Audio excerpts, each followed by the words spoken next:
هنالك دعا زكريا ربه قال رب هب لي من لدنك ذرية طيبة إنك سميع الدعاء فنادته الملائكة وهو قائم يصلي في المحراب أن الله يبشرك بيحيى مصدقا بكلمة من الله وسيدا وحصورا ونبيا من الصالحين قال رب أنى يكون لي غلام وقد بلغني الكبر وامرأتي عاقر قال كذلك الله يفعل ما يشاء قال رب اجعل لي آية قال آيتك ألا تكلم الناس 3 أيام إلا رمزا واذكر ربك كثيرا وسبح بالعشي والإبكار۔ اسی جگہ زکریا علیہ السلام نے اپنے رب سے دعا کی، کہا اے میرے پروردگار، مجھے اپنے پاس سے پاکیزہ اولاد عطا فرمائیے، بے شک آپ دعا سننے والے ہیں۔ پس فرشتوں نے انہیں آواز دی کہ جب کہ وہ حجرے میں کھڑے ہوئے نماز پڑھ رہے تھے کہ اللہ تعالیٰ آپ کو یحییٰ علیہ السلام کی یقینی خوشخبری دیتے ہیں، جو اللہ کے کلمے کی سچائی کرنے والے اور سردار اور عورتوں سے بے رغبت اور نبی ہیں نیک لوگوں میں سے۔ کہنے لگے اے میرے رب، میرے ہاں بچہ کیسے ہوگا؟ میں بالکل بوڑھا ہو گیا ہوں اور میری بیوی بانجھ ہے۔ فرمایا اسی طرح اللہ تعالیٰ جو چاہے کرتے ہیں۔ کہنے لگے پروردگار میرے لیے اس کی کوئی نشانی مقرر کر دیجئے۔ فرمایا نشانی یہ ہے کہ 3 دن تک آپ لوگوں سے بات نہ کر سکیں گے، صرف اشارے سے سمجھائیں گے، تو آپ اپنے رب کا ذکر بکثرت کیجئے اور صبح و شام اللہ ہی کی تسبیح بیان کرتے رہیے۔ سامعین بنایتوں کی تفسیر سماعت کیجئے۔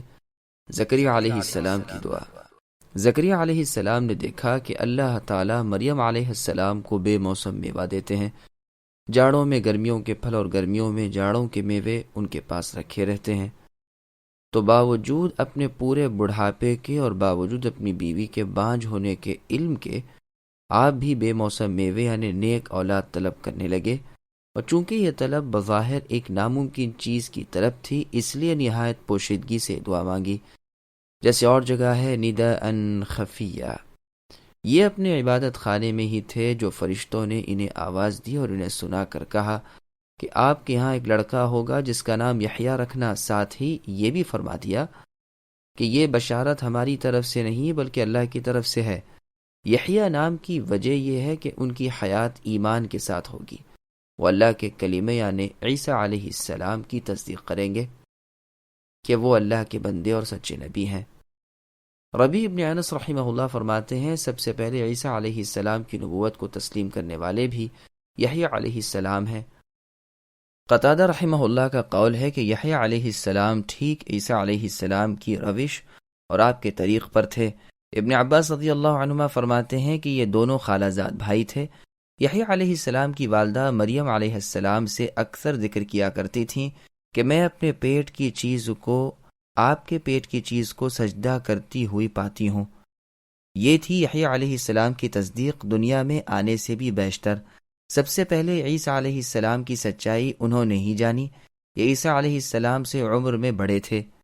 سید کے معنی حلیم بردبار، علم و عبادت میں بڑا ہوا، متقی پرہیزگار فقیہ عالم، خلق و دین میں سب سے افضل، جسے غصہ اور غضب مغلوب نہ کر سکے، شریف اور کریم کے ہیں۔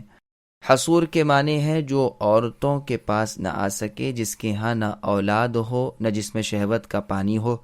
اس معنی کی ایک مرفوع حدیث بھی ابن ابی حاتم میں ہے کہ رسول اللہ نے یہ الفاظ تلاوت کر کے زمین سے کچھ اٹھا کر فرمایا، ان کا یعنی یحییٰ علیہ السلام کا عدو یعنی عدو تناسل اس جیسا تھا۔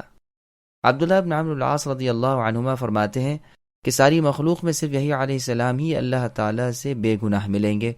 پھر آپ نے یہ الفاظ پڑھے اور زمین سے کچھ اٹھایا اور فرمایا، حصور اسے کہتے ہیں جس کا عدو اس جیسا ہو، اور یحییٰ ابن سعید القطان نے اپنی کلمے کی انگلی سے اشارہ کیا۔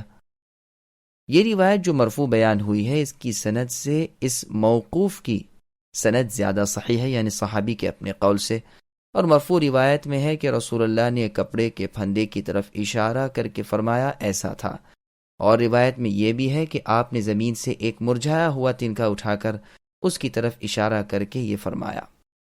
اس کے بعد زکریا علیہ السلام کو دوسری بشارت دی جاتی ہے کہ وہ تمہارا لڑکا نبی ہوگا۔ یہ بشارت پہلی خوشخبری سے بھی بڑھ گئی۔ جب بشارت آ چکی تب زکریا علیہ السلام کو خیال پیدا ہوا کہ بظاہر اسباب تو اس کا ہونا محال ہے، تو کہنے لگے اے اللہ، میرے ہاں بچہ کیسے ہو سکتا ہے؟ میں بوڑھا پھوس، میری بیوی بالکل بانج۔ فرشتے نے اسی وقت جواب دیا کہ اللہ تعالیٰ کا امر سب سے بڑا ہے، اللہ کے پاس کوئی چیز انہونی نہیں، نہ اللہ پر کوئی کام بھاری پڑے، وہ نہ کسی کام سے عاجز، اللہ کا ارادہ ہو چکا، وہ اسی طرح کریں گے۔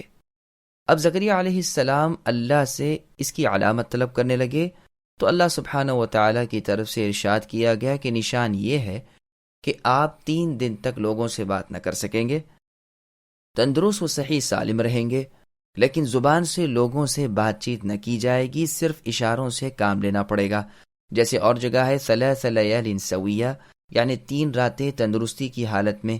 پھر حکم دیا کہ اس حال میں آپ کو چاہیے کہ ذکر اور تکبیر اور تسبیح میں زیادہ مشغول رہیں، صبح شام اسی میں لگے رہیں۔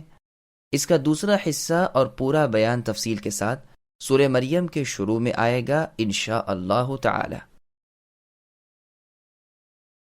وَإِذْ قَالَتِ الْمَلَائِكَةُ يَا مَرْيَمُ إِنَّ اللَّهَ اصْطَفَاكِ وَطَهَّرَكِ وَاصْطَفَاكِ عَلَى نِسَاءِ الْعَالَمِينَ يَا مَرْيَمُ اقْنُتِي لِرَبِّكِ وَاسْجُدِي وَارْكَعِي مَعَ الرَّاكِعِينَ ذَلِكَ مِنْ أَنْبَاءِ الْغَيْبِ نُوحِيهِ إِلَيْكَ وَمَا كُنْتَ لَدَيْهِمْ إِذْ يُلْقُونَ أَقْلَامَهُمْ أَيُّهُمْ يَكْفُلُ مَرْيَمَ وَمَا كُنْتَ لَدَيْهِمْ إِذْ يَخْتَصِمُونَ۔ اور جب فرشتوں نے کہا اے مریم، اللہ تعالیٰ نے تمہیں برگزیدہ کر لیا اور تمہیں پاک کر دیا اور سارے جہان کی عورتوں میں سے تمہارا انتخاب کر لیا، اے مریم تم اپنے رب کی اطاعت کیا کرو اور سجدہ کرتی رہا کرو اور رکوع کرنے والوں کے ساتھ رکوع کرو۔ یہ خبر غیب کی خبروں میں سے ہے جسے ہم آپ کی طرف اے نبی وحی سے پہنچاتے ہیں۔ آپ ان کے پاس نہ تھے جبکہ وہ اپنی قلمیں ڈال رہے تھے کہ مریم کو ان میں سے کون پالے، اور نہ تو آپ ان کے جھگڑے کے وقت ان کے پاس تھے۔ سامعین، اب ان آیتوں کی تفصیل سماعت کیجیے۔ مریم، خدیجہ، عائشہ اور آسیہ رضی اللہ عنہن زوجہ فرعون کی فضیلت۔ یہاں بیان ہو رہا ہے کہ اللہ تعالیٰ کے حکم سے مریم علیہ السلام کو فرشتوں نے خبر پہنچائی کہ اللہ نے انہیں ان کی عبادت کی کثرت، ان کی دنیا سے بے رغبتی، ان کی شرافت اور شیطانی وساوس سے دوری کی وجہ سے اپنے قرب خاص کا درجہ عنایت فرما دیا ہے، اور تمام جہان کی عورتوں پر انہیں خاص فضیلت دے رکھی ہے۔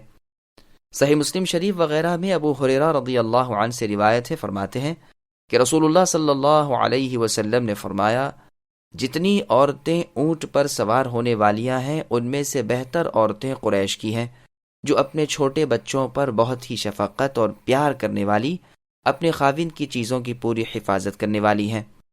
مریم علیہ السلام بنت عمران اونٹ پر کبھی سوار نہیں ہوئیں۔